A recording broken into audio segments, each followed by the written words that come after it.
Hiyo Samagon. Seperti biasa, bagaimana kabar kalian di minggu ini? Semoga para nakama tetap sehat ya dan menjalani segala aktivitas hari ini dengan penuh semangat dan juga kegembiraan. Nah, dalam video kita kali ini, Tamagon akan mencoba untuk menganalisa lagi beberapa misteri besar yang masih saja menjadi perdebatan di kalangan fans. Dan topik yang Tamagon angkat kali ini yakni mengenai mimpi Luffy sebenarnya yang ingin dia wujudkan namun saat ini masih dirahasiakan apa mimpinya tersebut. Jadi seperti biasa ya, sebelum kita masuk ke dalam pembahasannya, ritual kita untuk mengambil cemilan terlebih dahulu beserta dengan bersiap dengan posisi ternyaman kalian untuk mendengarkan bersama-sama spekulasi unik mengenai mimpi Luffy sebenarnya yang dimiliki oleh sang kapten kita, Monkey D. Luffy. Jika sudah, terima kasih banyak dan bersiaplah nakama. Tarik jangkar dan mari kita berlayar.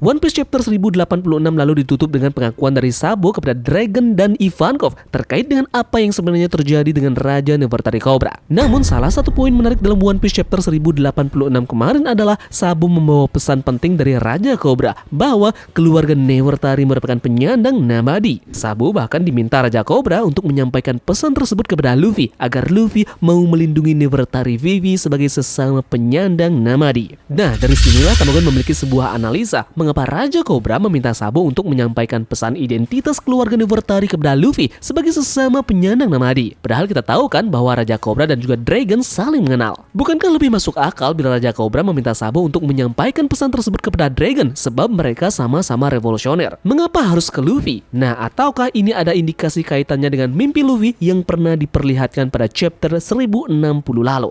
Jika memang benar demikian, maka seperti apa sebenarnya mimpi Luffy itu sendiri? Yaps, Tamagon menduga bahwa semua ini merupakan satu petunjuk dari Oda Sensei terkait isi mimpi dari Luffy sebenarnya.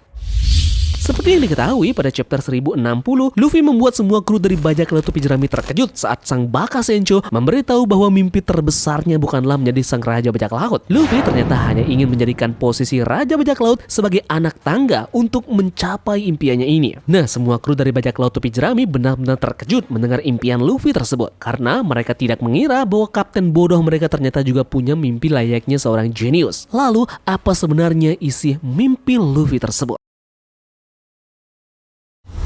Sebelumnya Tamagon ingin mengaitkan sedikit dengan perkataan dari Im Sama pada chapter 1085 yang lalu. Nah, dalam chapter tersebut, Im Sama berkata kepada Raja Cobra bahwa penyandang Namadi yang sekarang hanya sekumpulan cangkang kosong yang sama sekali tidak mengetahui apa arti Namadi. Namun di sisi lain, Im Sama juga mengakui bahwa penyandang Namadi adalah musuh 20 anggota kerajaan yang bersekutu membentuk pemerintahan dunia saat ini. Sekumpulan cangkang kosong masih jelas dalam ingatan kita bahwa Im Sama memiliki 4 foto, yakni foto Luffy, Marshall Deitch, Shirahoshi dan juga Nefertari Vivi. Dengan terkonfirmasinya keluarga Nefertari adalah penyandang Namadi, maka Vivi, Luffy dan juga Kurohige adalah 3 orang penyandang Namadi yang diperlihatkan oleh Im Sama dalam foto tersebut. Kemudian satu lagi, mungkinkah Shirahoshi atau lebih tepatnya keluarga Ryugu juga merupakan salah satu keluarga penyandang Namadi yang identitasnya masih belum diungkapkan oleh Oda Sensei. Nah, untuk hal ini kita akan bahas dalam kesempatan lain ya. Kita lanjut. Dari semua petunjuk yang ada, Tamagon menduga bahwa pergerakan yang dilakukan oleh Luffy sudah masuk ke dalam kategori penyandang Namadi yang mengingatkan Im Sama kepada orang-orang bermargadi yang pernah dia lawan 800 tahun yang lalu. Tidak menutup kemungkinan juga bahwa mimpi Luffy bahkan sama dengan impian salah satu sosok penyandang Namadi terkuat yang pernah Im Sama lawan. Siapa lagi kalau bukan Joy Boy.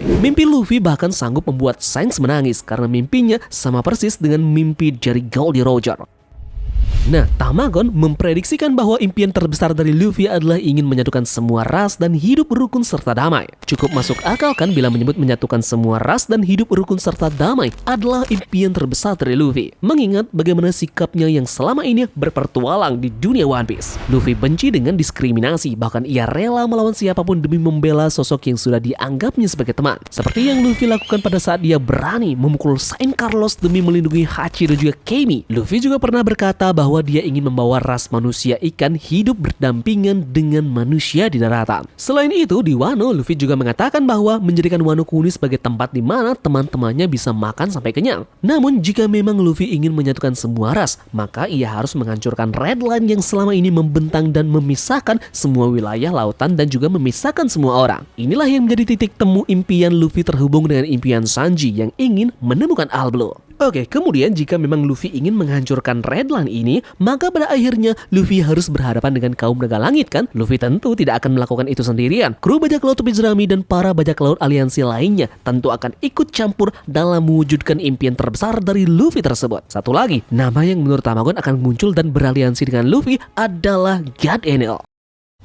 Seperti yang diketahui pada cover story manga One Piece chapter 436, diperlihatkan bahwa God Enel berhasil tiba di bulan dan di sana ia menemukan beberapa artefak kuno. Nah, ada kemungkinan besar artefak kuno tersebut memberitahu God Enel fakta sebenarnya sejarah terkait ras suku langit dan hubungannya dengan pemerintahan dunia saat itu, serta kejadian sebenarnya 800 tahun yang lalu. Jika ternyata dalam artefak kuno tersebut juga mendapatkan informasi tentang orang-orang bermargadi, maka inilah poin yang akan membuat Enel turun tangan dari bulan dan beraliansi dengan Luffy. Karena untuk sejauh ini, Enel hanya pernah diperlihatkan berinteraksi dengan Luffy sebagai satu-satunya orang bermargadi yang pernah dia lawan.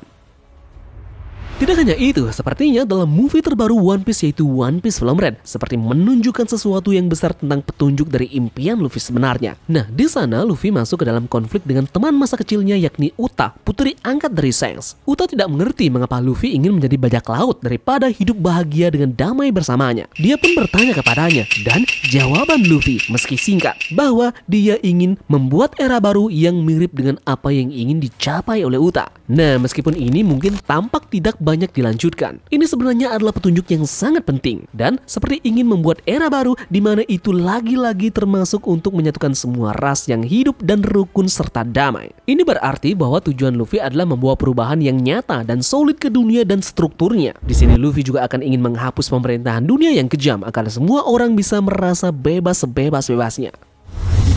Nah, setelah dia berhasil untuk menyatukan semua ras beserta dengan membentuk dunia yang damai, di saat itulah kemudian terhubung ke keinginan dia selanjutnya untuk mengadakan perjamuan terbesar di dunia. Lagi pula Luffy memang menyukai jamuan makan kan? Dan dengan menjadi raja bajak laut, dia akan memiliki pengaruh yang luar biasa ke seluruh dunia One Piece. Jadi dengan demikian dia dapat mengadakan perjamuan yang mencakup setiap orang di seluruh dunia termasuk banyak ras yang telah dia bebaskan dari waktu ke waktu. Dan jadi poinnya adalah kebebasan dan gelar raja bajak laut bukanlah tujuan akhir Luffy, melainkan sesuatu yang dia butuhkan untuk mencapai tujuan dia yang sebenarnya.